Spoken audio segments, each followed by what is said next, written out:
This is bridging with your feet on a ball. Pretty simply here, all you're doing is you're putting the back of your ankles and your calves there on the top of a stability ball.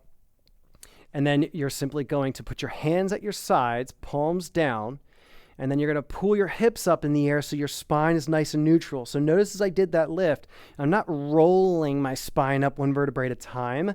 I want to lift my whole spine up nice and neutrally. So the moment my hips leave, so are the vertebrae in my mid and upper back there. They're all coming up together into a nice, tall, neutral spine. And then you're going to come up, once you reach that plank form, that straight form, you're going to hold that nice and steady up there for however long you've been instructed to, and then come back down. So it could be a short hold that you're just then doing for reps, or it can be a long hold where your whole set is just like a 30-second hold, whatever you've been instructed for there.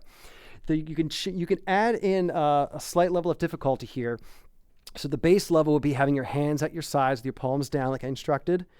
If that starts to get pretty easy, because you'll feel there's a little bit of instability. The ball wants to roll around a little bit, but you got to be able to maintain a solid plank form. If you're finding that pretty easy, you can bring your hands onto your chest, and you'll notice just by bringing your hands up, there's a little more instability there. And then if that's still pretty easy, and you're finding it easy to make it through your set there, then this is going to be a big step up. You're going to cross your arms over your chest like this. The moment you cross your hands to opposite shoulders like this, you're now rounding your upper back there. And by rounding, laterally speaking, you're rounding your back from shoulder to shoulder. Suddenly now you're going to be able to roll around side to side much easier.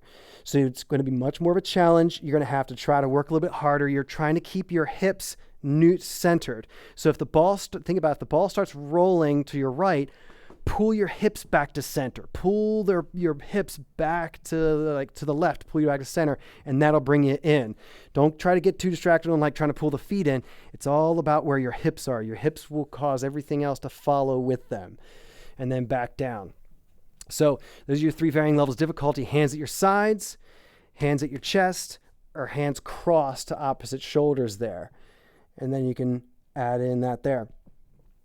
If you want to take it even a level further than that, you can put some kind of a weight on your stomach that's not going to roll off. Ideally, maybe something like a plate, like a barbell plate. You can put that on there, something else that's solid, or some kind of a sandbag or something, and you can bridge up and hold the bridge with that resistance on your pelvis pressing down. Again, a bit of an advanced move, so make sure you got the strength to be stable as you do that. But this is your bridging with your feet on a ball.